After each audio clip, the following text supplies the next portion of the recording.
tout début, c'est bien connu. Il y a la semence déposée par l'homme dans le ventre de la femme. Des spermatozoïdes par millions, un flot, un torrent de spermatozoïdes.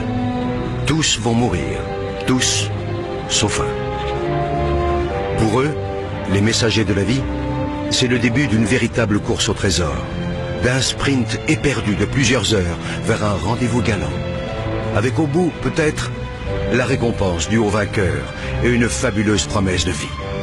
La rencontre avec un ovule. Agitant leurs flagelles, les spermatozoïdes progressent des heures durant, millimètre par millimètre, obstacle après obstacle. Le vagin et son acidité meurtrière, le passage encombré du col de l'utérus, l'utérus lui-même. Un véritable parcours du combattant. Les plus fragiles, les mal formés et les traînards capitulent. D'autres restent piégés ou s'égarent en chemin. Là se présentent deux tunnels différents, deux voies possibles. Seulement voilà, une seule de ces voies mène vers l'ovule. Dans cette course effrénée à la vie, il n'y a pas que l'énergie qui compte. Le hasard et la chance ont eux aussi leur mot à dire. De puissants courants freinent leur navigation. Des vagues font onduler un tapis de cils qui contrarie leur progression. Imaginez, les concurrents encore en lice ont déjà presque parcouru l'équivalent, pour eux, de la distance qui sépare la Terre de la Lune. Et pourtant, l'irrépressible force de la vie les pousse sans cesse vers l'avant. Enfin, au bout du long tunnel obscur, tel un astre mystérieux, l'ovule. Il suffit qu'un seul spermatozoïde, un seul, atteigne l'ovule, y pénètre et fusionne avec lui pour que naisse un espoir de vie. Chacun de ces millions de spermatozoïdes porte en lui son secret. C'est à ce moment-là que se joue la loterie de l'existence. Ils ne sont désormais qu'une centaine à explorer la surface de l'ovule. Quelques-uns seulement parviennent à se faufiler jusqu'à la capsule. Formidable armure protectrice.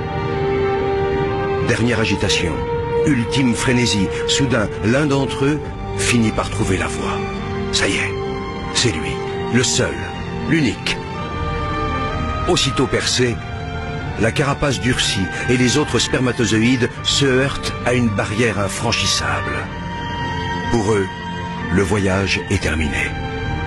Si près du but.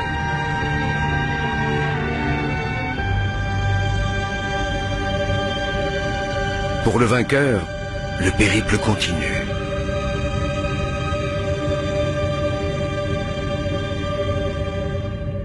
Il perd son flagelle, devenu inutile, et libère son trésor. Le patrimoine génétique de Manu s'unit à celui de Barbara. De cette union va naître une cellule unique au monde. Rêve d'amour, fruit du désir, et déjà esquisse de vie. Un œuf. Dès cette seconde, tout est déjà écrit, ou presque. Et puis le processus s'accélère. Une nouvelle vie s'organise. Une nouvelle aventure commence. L'œuf, instantanément, se divise en 2, puis 4, 8, 16, 32 cellules identiques. Il entame en même temps un lent et long voyage. Au 3e jour de son expédition, il plonge dans une immense grotte qui lui sera bientôt familière, l'utérus. Au 6e jour, l'œuf sort de sa coque et se pose délicatement sur la paroi de ce très accueillant refuge. Il se construit un nid où, sauf imprévu, il a élu domicile pour 9 mois. Pourquoi j'ai choisi